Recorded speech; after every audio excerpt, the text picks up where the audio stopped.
Alors, bien-aimés, nous parvenons avec la grâce de Dieu dans notre nouveau temps de la vie en abondance, reconnaissance, action de grâce, louange à notre Dieu le Père, dans le nom de Jésus pour sa grâce et sa faveur et sa bonté surabondante. Alors, aujourd'hui, nous allons tourner dans le chapitre 6 du livre de Daniel.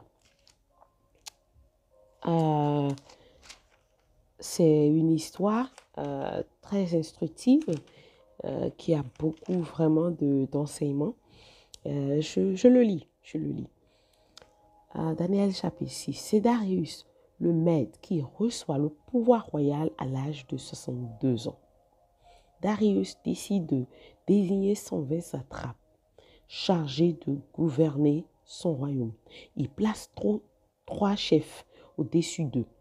Pour empêcher qu'on fasse du tort au roi, les satrapes doivent rendre compte du gouvernement de leur province à ses chefs. Daniel est l'un d'eux. Par ses qualités extraordinaires, Daniel est supérieur aux deux autres chefs et à tous les satrapes. Le roi a donc l'intention de le nommer gouverneur de tout le royaume. Alors les autres chefs et les satrapes cherchent une raison d'accuser Daniel au sujet des affaires du royaume. Mais ils ne trouvent aucune faute ni aucune erreur à lui reprocher parce qu'il est très honnête. Ces hommes se disent entre eux, nous n'avons rien trouvé pour accuser Daniel. Trouvons une raison dans sa façon d'obéir à la loi de son Dieu. Les deux chefs et les satrapes vont aussitôt trouver le roi. Ils lui disent, longue vie à toi, roi Darius. Les chefs du royaume, les préfets, les satrapes, les ministres et les gouverneurs se sont réunis. Voici leurs conseils. Tu devrais publier une loi pour interdire pendant 30 jours d'adresser une prière à quelqu'un d'autre que toi, Dieu ou être humain. Si quelqu'un le fait pendant ce temps, il devra être jeté dans la fosse aux lions. Notre roi publie donc une loi pour établir cette interdiction et signe-la. De cette façon, personne ne pourra la changer. En effet, dans la coutume des Mèdes et des Perses, une loi ne peut pas être changée. Alors le roi Darius signe la loi. Quand Daniel apprend que le roi a signé cette loi, il entre dans sa maison. À l'étage supérieur, il y a des fenêtres qui s'ouvrent en direction de Jérusalem. Daniel a l'habitude de se mettre à genoux 3 fois par jour pour prier son Dieu et chanter sa louange. Ce jour-là, il agit comme les autres jours. Très vite, ses ennemis arrivent chez lui. Ils le trouvent en train de prier et de supplier son Dieu. Alors, ils vont chez le roi et lui disent, est-ce que tu n'as pas signé une loi qui interdit pendant 30 jours de prier quelqu'un d'autre que toi, Dieu ou être humain? Si quelqu'un le fait, est-ce qu'on ne doit pas le jeter dans la fosse aux lions? Le roi leur répond, oui, c'est ce que j'ai décidé. Et chez les Mèdes et les Perses, la loi ne change pas. Les ennemis de Daniel disent, pourtant, notre roi, un exilé de Juda, Daniel, ne montre aucun respect pour toi, ni pour l'interdiction que tu as signée. Il prie son Dieu 3 fois par jour. Quand le roi entend cela, il est très triste. Il a l'intention de sauver la vie de Daniel et jusqu'au coucher du soleil, il cherche un moyen pour le faire. Mais les ennemis de Daniel reviennent très vite chez le roi et lui disent, notre roi, tu le sais, selon la loi des Mèdes et des Perses, personne ne peut changer une interdiction ou une loi que le roi a signée. Alors le roi donne cet ordre, amenez Daniel et jetez-le dans la fosse aux lions. Le roi dit à Daniel, seul ton Dieu que tu sers fidèlement pourra te sauver. Les gens apportent une grande pierre qu'ils placent sur l'ouverture de la fosse. Le roi applique sur la pierre son sceau, ainsi que celui de ses fonctionnaires importants. Personne ne pourra donc changer la situation de Daniel. Ensuite, le roi retourne dans son palais pour la nuit. Il refuse de manger. Il se couche seul, sans femme et il n'arrive pas à dormir. Très tôt le matin, le roi se lève, il se dépêche d'aller à la fosse aux lions. Et approchant de la fosse, il appelle Daniel d'une voix triste. Daniel, serviteur du Dieu vivant, toi qui le sais si fidèlement, est-ce que ton Dieu a pu te délivrer des lions? Daniel répond, longue vie à toi, mon roi. Oui, mon Dieu a envoyé son ange qui a fermé la gueule des lions. Ceux-ci ne m'ont fait aucun mal. En effet, Dieu m'a jugé innocent et envers toi, mon roi, je n'ai commis aucune faute non plus. Le roi est plein de joie et il donne l'ordre de faire sortir Daniel de la fosse. Dès que Daniel est sorti, les gens constatent qu'il n'est blessé nulle part parce qu'il a cru en son Dieu. Puis le roi donne l'ordre d'arrêter les hommes qui ont dénoncé Daniel. Il les fait jeter dans la fosse aux lions avec leurs femmes et leurs enfants. Les lions les attaquent et écrasent tous leurs os avant qu'ils touchent le fond de la fosse. Ensuite, le roi Darius écrit aux gens de tous les peuples, de tous les pays qui parlent toutes les langues, qui habitent dans le monde entier. Je vous souhaite une grande paix. Voici l'ordre que je donne. Dans tout le royaume qui est sous mon pouvoir, tous doivent trembler de peur devant le Dieu de Daniel et le respecter. C'est lui le Dieu vivant. Il existe pour toujours. Il est roi pour toujours. Son pouvoir n'aura pas de fin. Alléluia. Il délivre, il sauve, il accomplit des actions extraordinaires et étonnantes au ciel et sur la terre. C'est lui qui a sauvé Daniel du pouvoir des lions. Daniel occupe un poste important pendant que Darius est roi, puis pendant que Cyrus le Perse est roi. Alléluia. Alléluia. Nous sommes en présence d'un test très instructif qui démontre que Dieu n'abandonne pas ses fidèles. Dieu aime ses enfants. Et je n'ai pas forcément subdivisé le test comme j'ai l'habitude de le faire. J'ai dit au Seigneur, je vais me laisser guider en toute liberté par ton esprit. Et la première intention qui est montée dans mon esprit à propos de ce test, c'est juste ceci. Remarque-le bien, Balbine. De la même manière que je suis bon pour les fidèles, de cette même manière, même les infidèles qui regrettent leur infidélité, je suis aussi bon pour eux. Et je me posais la question de savoir, mais pourquoi tu me permets de dire cela? Et sans pourtant extrapoler les étapes sur le test, le Seigneur n'aurait pas aimé voir les ennemis de Daniel être déchiquetés. Non. C'est tout simplement parce qu'ils ont abusé. Ils ne se sont pas repentis.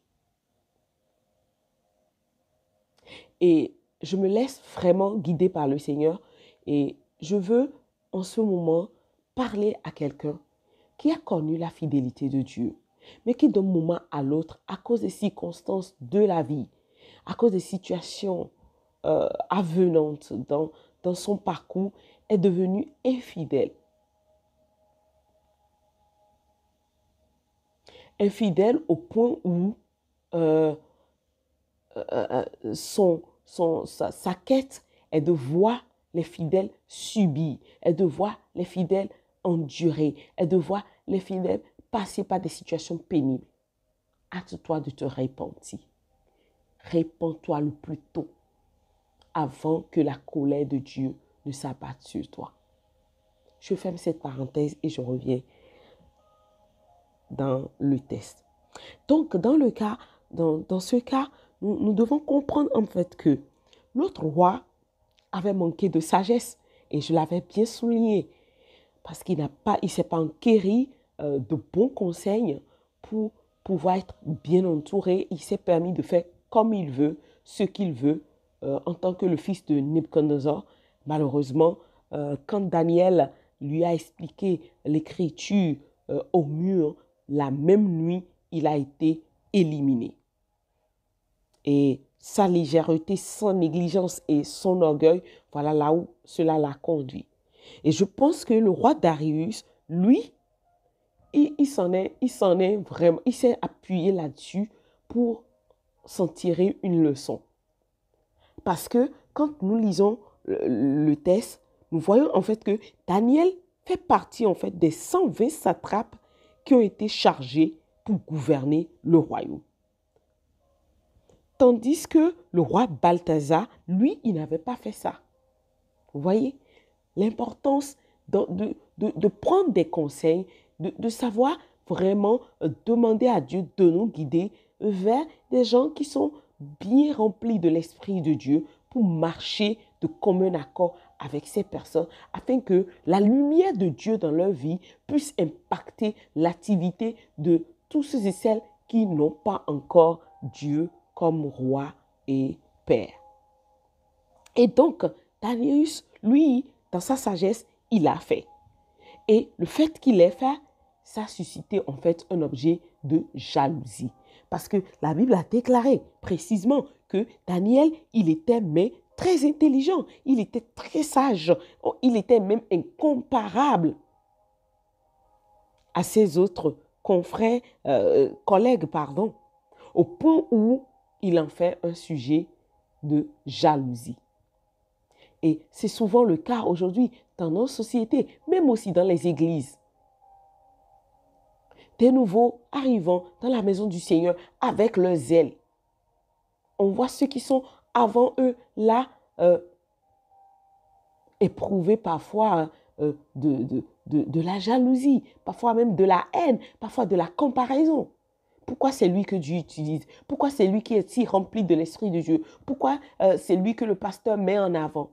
Bien-aimé, ça ne doit pas être le cas. Dieu a créé chaque personne avec son talent, avec ses dons, avec ses bénédictions. Et jamais, au grand jamais, jusqu'à la fin du monde, on ne peut pas se ressembler. Il est hors de question de se ressembler, que ce soit au sein d'une famille, au sein d'une église, dans une société, dans un pays, dans une entreprise, peu importe le domaine. Il est hors de question que nous nous ressemblons. On ne peut pas se ressembler, on ne peut pas faire de la même manière. À tort. Ce n'est pas possible. Et je me permets ici d'interpeller tous ceux qui sont gênés par le fait que leurs semblables, quelque part, ont un don spécifique, ont quelque chose de spécial et ne fonctionnent pas selon leur entourage ou selon peut-être les règles des hommes. Hâtez-vous vraiment de vous repentir. Parce que si vous persévérez dans l'élan de les persécuter, de leur faire du mal, d'un jour à l'autre, Dieu se lèvera pour leur cause. Et c'est le jugement qui sera votre sort définitif. Ce n'est pas moi qui le dis, c'est le texte qui nous l'explique. Parce que l'éclat des étoiles ne sont pas les mêmes. Mais malheureusement, comme la destruction avait déjà signé la destinée de ces hommes et qui devaient être détruits, eh bien l'ennemi les a poussés à bout. Et dans leur quête de se confronter à Daniel, de le piéger parce qu'il est très éclatant, il était très brillant dans sa génération, remarquable, que ce soit dans le service auprès du roi et aussi dans son service, dans sa communion, avec le Seigneur. Il était distingué parce qu'il n'a pas pris sa relation à la légère avec Dieu. Et je retrouve aussi quelque chose ici, bien-aimé. Vous voulez être bien dans ce que vous faites en dehors de la maison du Seigneur, soignez votre relation avec Dieu. Quand vous avez une relation bâtie sur le roc, qu'importe la tempête, qu'importe l'épreuve, le Seigneur vous gardera toujours. Qu'importe les pièges, Dieu défendra votre cause. Il ne permettra point que votre pied chancelle au nom de Jésus. Et nous voyons ici que le fait que Daniel a priorisé sa communion intime avec Dieu le Père, ben, il a été distingué. Non seulement il a priorisé cette communion, mais il a aussi eu le discernement de savoir ce qui doit être en fait les aliments dont il doit s'en abstenir. C'est vrai que Dieu a tout créé pour nous, il nous a tout donné, mais la Bible dit que tout est bon, mais tout n'est pas utile, tout n'édifie pas. Et bien aimé, en tant qu'enfant de Dieu, toi aussi, tu dois chercher et connaître ton totem dans le Seigneur Jésus-Christ. Il doit t'indiquer ton totem. Tu dois le connaître. Et t'en abstenir. Et ça fait partie de tes sacrifices personnels que tu rajoutes à Dieu. Et même dans le livre, comme je l'avais déjà souligné quand j'ai commencé l'étude du livre de Daniel, en réalité, Daniel n'avait pas jeûné. Daniel ne s'abstenait pas de manger.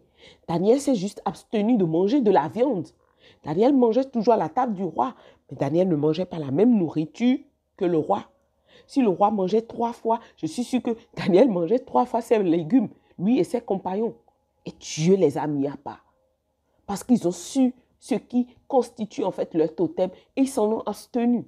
Et Dieu les a distingués. Je prie pour toi dans le nom de Jésus. Frères et sœurs, toi qui m'écoutes, qui ne connais pas encore ce qui fait ton totem, ce que le Seigneur voit que ça, si tu le fais ou si tu le manges, ça t'affaiblirait. Je prie que l'Esprit de Dieu te le révèle dans le nom de Jésus. Peut-être que ce sont des fréquentations, même au sein de l'Église. Et tu ne dois pas collaborer avec eux. Juste le bonjour, le bonsoir, oui, chers frères et sœurs, être à l'écoute, les servir, sans pour autant fondre dans la masse. Et cela va te distinguer aussi. Ah oui, oui, c'est très important. Notre Seigneur Jésus, il était un Nazaréen.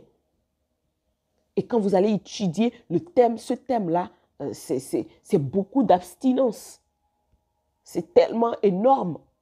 On voit en fait que le Fils de l'homme, oh, il a été mais entièrement sacrifié. Et bien qu'aucun sacrifice, ne peut équivaloir ou correspondre au sacrifice du Seigneur Jésus, ce n'est pas pour nous une raison de ne pas chercher ce qui doit être sacrifié dans nos vies. Vous m'entendez là? Ce n'est pas une raison.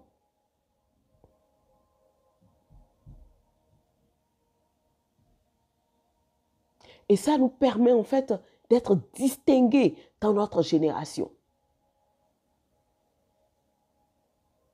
Ça nous met à part.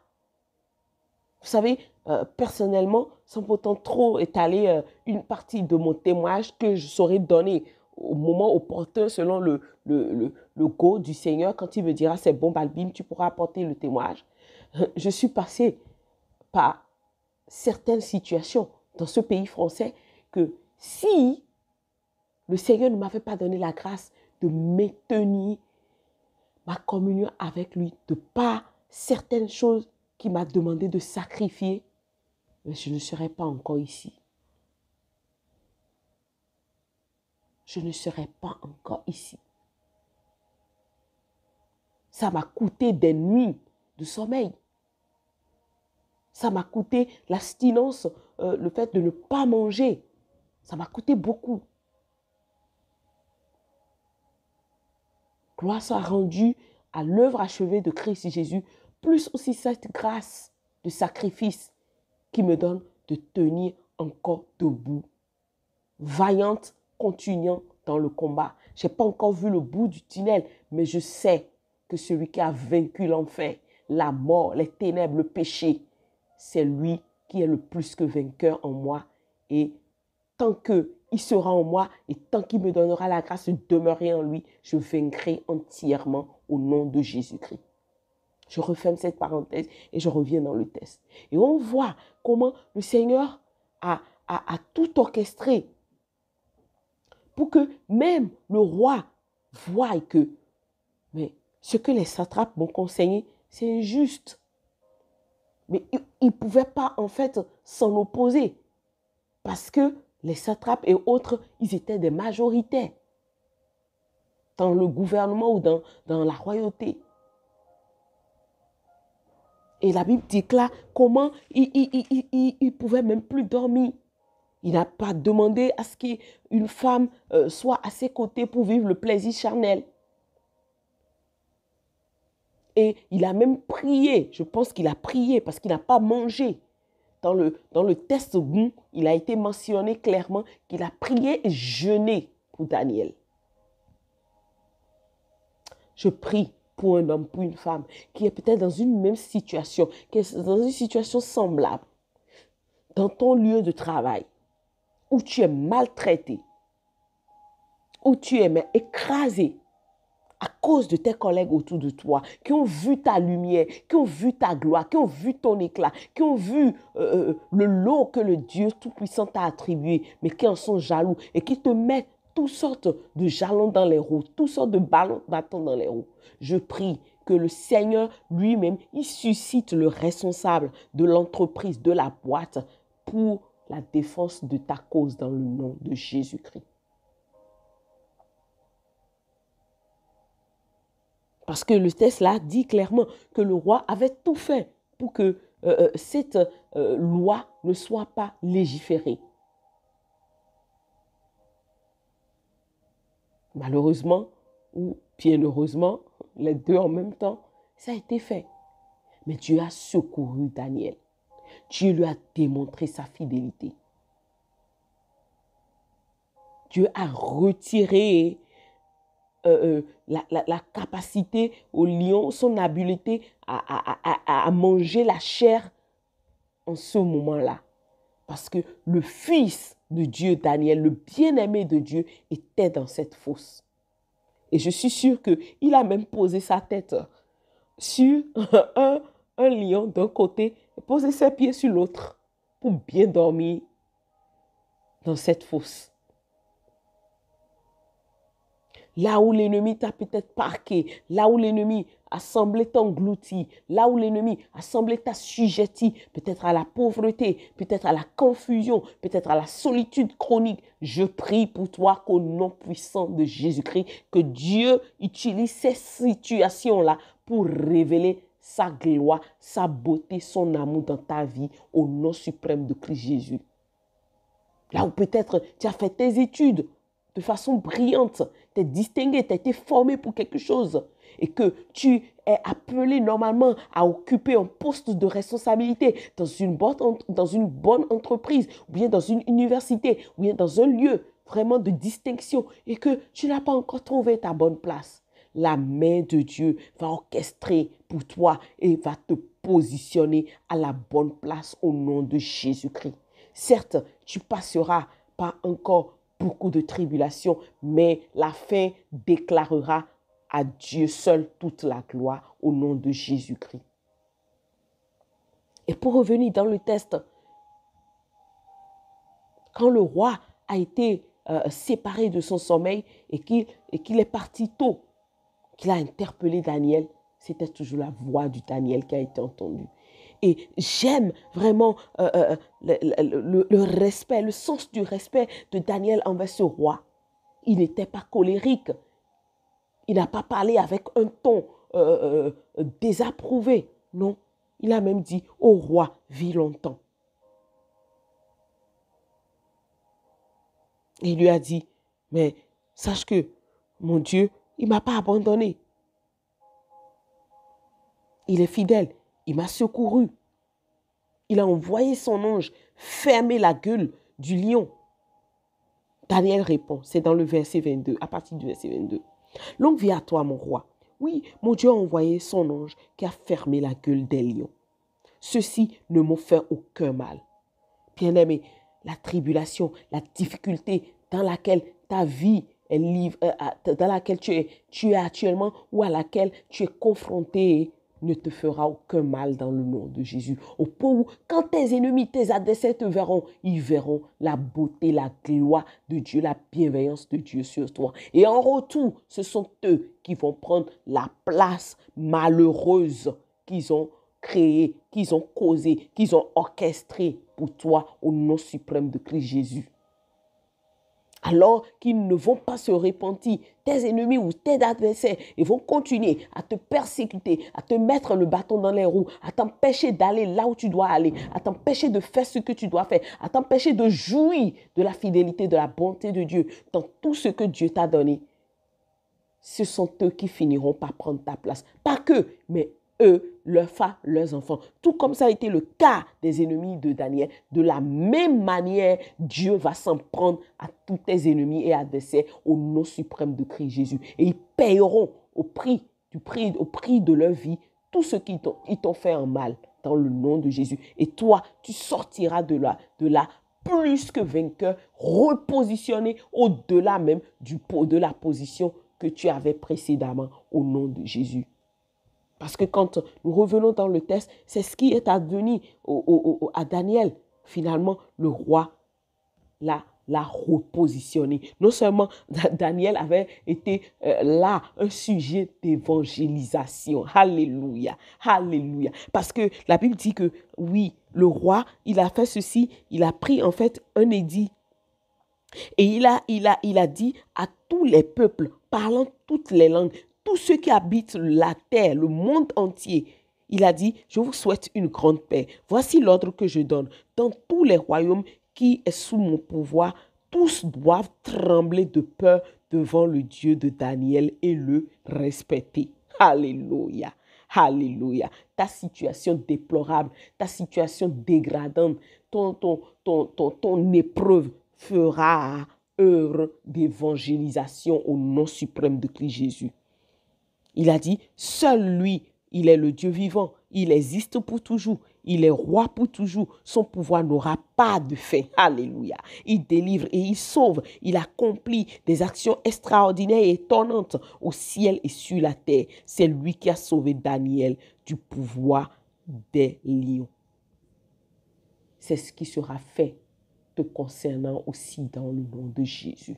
Ton épreuve, non seulement tu t'en sortiras là plus que vainqueur, mais la situation, le cas sera maintenant un sujet qui tourne à l'évangélisation pour le salut des âmes dans le suprême nom de Christ Jésus. Ne crains pas. Ne crains pas. Je veux m'arrêter là et prier pour toi qui se trouve dans une situation quelconque.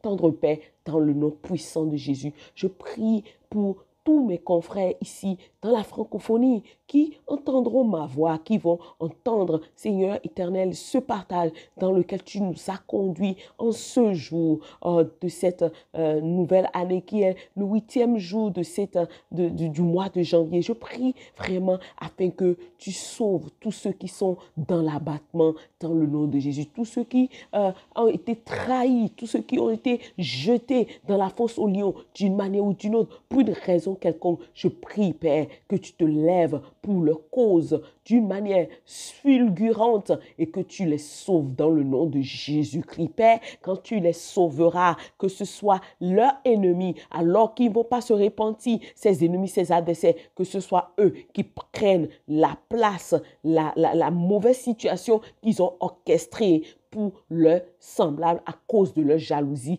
dans le nom suprême de Christ Jésus. Seigneur, peut-être il y en a au début, comme je l'avais, tu m'as amené à souligner au début, qui ont été, oui, injustes, qui n'ont pas bien fait les choses comme cela se doit et qui ont aussi été jetés dans la fournaise ardente ou dans la fosse aux lions. Je prie pour eux que ta miséricorde, Seigneur, les sorte de là dans le nom de Jésus. Alors que dans leur cœur, ils se répandent et ils marchent et ils refont à nouveau la paix, marchant dans l'humilité pour avancer dans ton plan pour leur vie. Seigneur, ta gloire est manifeste pour leur cause dans le nom de Jésus-Christ. Merci Père parce que tu le fais au nom de Jésus-Christ.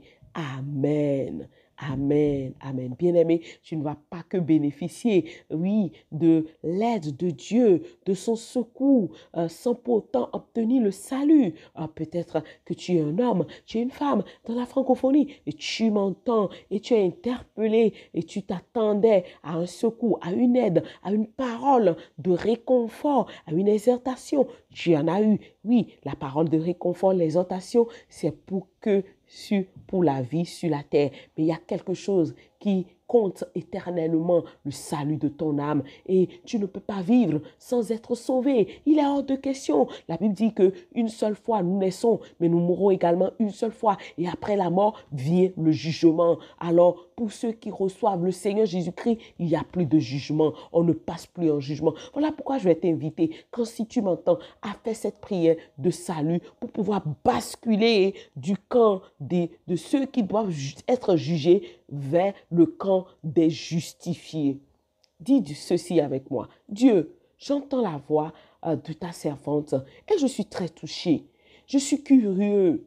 C'est vrai que j'ai toujours pris l'habitude de te prier d'une manière ou d'une autre. Mais en réalité, je ne te connais pas. Je ne te connais pas. Et pour te connaître, il a été dit, il est écrit que seul Christ Jésus sauve. Il est le chemin, la vérité et la vie. Nul ne va au Père que toi, Dieu, tu es, que par lui. Alors, en ce moment, je renonce à ma vie, je renonce à ma nature adamique, je me livre entièrement au Sauveur Jésus-Christ, je lui ouvre mon cœur et je reçois en fait son pardon, le pardon de mes péchés, que ce soit passé, que ce soit présent, que ce soit aussi toute forme de manquement qui pouvait advenir après mon salut dans le nom de Jésus-Christ. Je reçois sa vie éternelle, je reçois son amour, je reçois sa force, je reçois son règne et son autorité. Oh, sauve-moi Dieu, et fais de moi un instrument qui pourra aussi partager cette bonne nouvelle de par le monde entier au nom de Jésus-Christ. Amen. Bien-aimé, sache que si tu as véritablement fait la prière comme on a été conduit là, ou si tu as aussi l'opportunité de te retirer, de le faire autrement, sache que le règne de Dieu, le royaume de Dieu est probant, dans ta vie, que tu es sauvé, oui, que tu n'es plus durant de ceux qui doivent être jugés, mais que tu bascules dans le camp des justifiés en Christ Jésus par son sang. Voilà, merci.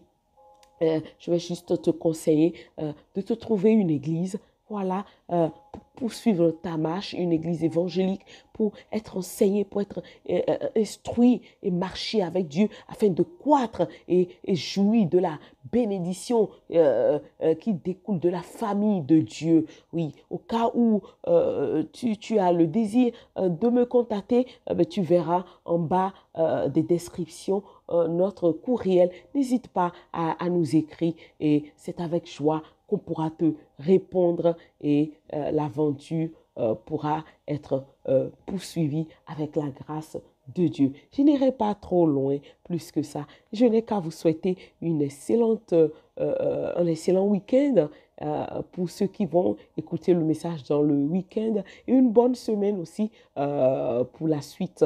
Recevez mes salutations et celles de notre grand frère Seigneur Jésus-Christ. Demeurez pleinement bénis à un autre moment dans la vie et la vie en abondance. Au revoir.